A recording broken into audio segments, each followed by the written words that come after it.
जुमा के रोज बच्चे खास करके ज़्यादा मस्जिद में आते हैं। अच्छा। और शोरगुल होता है, इसलिए एजे मुफ्ती क्या फरमाते हैं।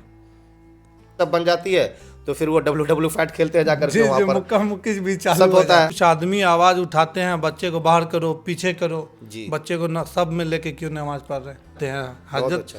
हमारे नबी बहुत देर तक सजदे में रहते हैं, इस पे थोड़ा सा मौजूद डाल। जय हिंद साथियों, मैं एडवोकेट जियाउद्दीन रहमानी। आज हमारे बीच बहुत ही ख़ास मेहमान जुड़े हुए हैं, मुफ्ती तौकीर बदर अजहरी कासमी साहब। आज हम बात करेंगे जुमा के बारे में। हमारे पॉडकास्ट चैनल में आपका स्वागत है।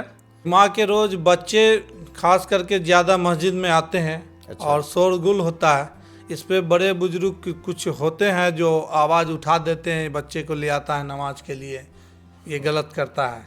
इसके लिए एजे मुफ्ती क्या फरमाते हैं। चलिए, आपने बड़ा ही अच्छा सवाल कह लीजिए कि कंडक्ट किया है, और मेरे लिए भी खुशी की बात है कि आपने इस तरह के टॉपिक को टच किया है, इसको उठाया है। मैं चाहूँगा भी कि आपके व्यूवर्स जो भी हैं, ख़ासतौर से जो नमाज से मुतल्लिक़ हैं या बच्चों से जो मुतल्लिक़ है, मस्जिद से मुतल्लिक़ है, वो लोग सुने इसको। सबसे पहली बात तो ये है कि मस्जिद आना ये उस बच्चे का भी उतना ही हक़ है जितना एक बड़े का है। अब रहा यह कि मस्जिद के अपने रूल्स हैं, डिसिप्लिन्स हैं, उसको कोई ब्रेक ना करे, उस डिसिप्लिन के साथ आए। इस चीज़ को लेकर के फिर थोड़ा सा कह लीजिए कि आपस में कहीं ना कहीं गलतफहमी हो जाती है। जब बड़े लोग बच्चों पे गुस्सा होते हैं तो कभी कभी ऐसा लगता है कि जैसे इन बच्चों को नहीं आना चाहिए, गलत आ गए हैं ये। हालांकि बच्चों को आना चाहिए। हदीस के अंदर है, आपने सुना भी होगा, मुरू औलादुकुम बिस्सलात वहुम अबनाउ सबई सिनीन, के जब 7 साल के हो तभी उनको नमाज के लिए कहो। जी जी। वज़रिबूहुम अलैहा वहुम अबनाउ अशरी सिनीन कहा गया। जब 10 साल के हो जाए तो फिर उनकी फहमाइश करो, सख्ती करो कि भाई नमाज को तुम आओ। तो जब नमाज के एक तरफ से आदमी को हुक्म दिया जाएगा तो दूसरी तरफ से फिर उसको रोका कैसे जाएगा। जी। और इसी के साथ साथ फिर ये भी है कि मस्जिद का एहतराम भी बाकी रखना, आपको शोर नहीं मचाना है। तो सवाल यह है कि इन दोनों का रास्ता क्या निकले। जी जी। तो आपने कहा कि एज ए मुफ्ती इसको बताएं। आप बड़े बड़े जितने भी फ़क़ीह हैं उनके हवाले या रेफरेंस देने का वक्त अभी नहीं है। ख़ुलासा मैं ये बताना चाहूँगा कि जब भी बच्चे मस्जिद आएँ तो उनको आप ले कर के आएँ, और घर से भी थोड़ा बहुत उनको गाइड कर दें कि बेटा हम अल्लाह के घर जा रहे हैं, हमें वहाँ पर ऐसे बैठना है और शोर नहीं मचाना है। उसके बाद आपने देखा होगा जब सफ़ लगती है नमाज के अंदर, तो सफ़ के किनारे दाएं तरफ भी और बाएं तरफ भी सब बड़े लोग होते हैं। होना ये चाहिए, उलमा ने ये लिखा है, आपको रास्ता ये बताया है कि 1 या 2 बच्चे को आप बिल्कुल उस किनारे और इस किनारे खड़ा कर दीजिए, आप दाएं और बाएं। दाएं और बाएं, ठीक है ना। इस तरह से अगर आपकी मस्जिद में अगर 20 सफ़ें होती हैं तो 20 के अंदर अगर आप 40 से उसको मल्टीप्लाई कर दीजिए तो 20 चौके 80, इतने बच्चे आपके खप जाएंगे। फ़ायदा क्या होगा इसका कि 2 बड़े के बीच में जब बच्चे आ जाएंगे तो वो सीखेंगे, बदमाशी नहीं करेंगे, फिर शरारत नहीं करेंगे वो। क्यों? इसलिए उनको लगेगा पीछे हमारे बड़े हैं, उसके पीछे भी लगेगा बड़े हैं हमारे वो। तो अब वो जो है नमाज सीखेंगे, जो असल मकसद है सिखाना। साथ ही साथ वो शरारत नहीं करेंगे। वो होता यह है कि हमारे यहाँ सारे बच्चों को इकट्ठा करके पिछली सफ़ रख देते हैं, और बच्चों के अंदर जो है फितरी बात होती है, उसमें अल्लाह ताला एनर्जी इतना देते हैं क्योंकि ग्रोथिंग एज में होते हैं वो लोग। अब वो एनर्जी को अगर वो उछल कूद में, शोर शराबे में नहीं कंज्यूम करेंगे तो कहाँ करेंगे, वो तो पागल हो जाएंगे फिर वो। तो वो फितरी बात है उनका शोर मचाना।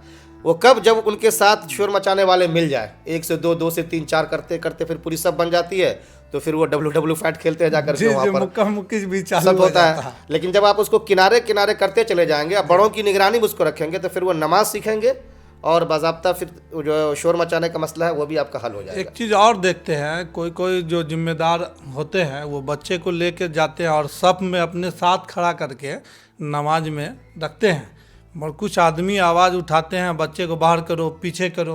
बच्चे को सब में लेके क्यों नमाज पढ़ रहे हैं। हाँ, ये एक सवाल है, आपने बिल्कुल वाजिब सवाल किया, कैसा होता है ये। तो यहाँ पे मैं बता दूँ आपको, शरीयत में ये हुक्म है कि सफ़ के दरमियान खलल नहीं होना चाहिए। जब 2 बड़े होंगे, बीच में एक छोटा बच्चा का, तो खलल आ जाएगा। इससे बचने ही का तरीका तो बताया गया है कि जो भी आदमी अपने बच्चे को लेकर मस्जिद आए वो पहले ही सफ़ के किनारे वाले हिस्से को पकड़ ले। यानी कि जो भी सफ़ हो उसके दाएं और बाएं लास्ट में दीवार के तरफ बच्चे बिल्कुल बिल्कुल अपने बच्चों को लेकर आप वहीं बैठ जाए। जब खड़े हो तो बच्चों को बिल्कुल दीवार की तरफ कर दें, और सारे बड़े लोग जो हैं वो एक साथ एक सफ़ में आ जाएंगे, वो कहीं से कोई खलल नहीं होगा, कोई मसला नहीं होगा। ये तो एक और जो है नबी के ज़माने का भी एक बात क्या है, हमसे बेहतर आप जानते हैं।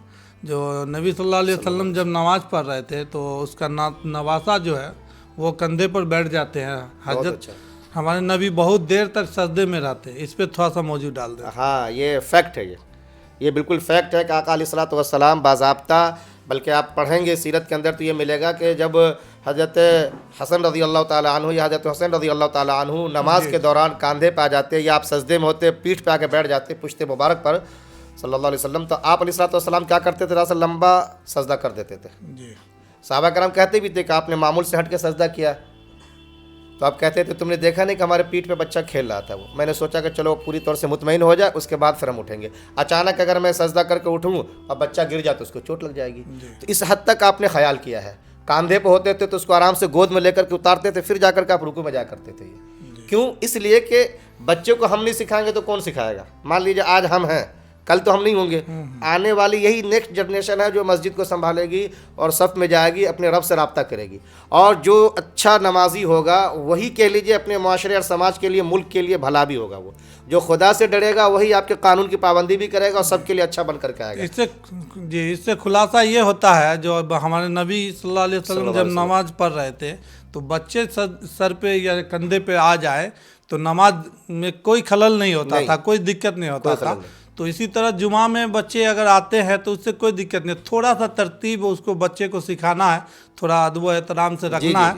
देखते रहिए अगले वीडियो, फिर मिलेंगे। जय हिंद, जय भारत।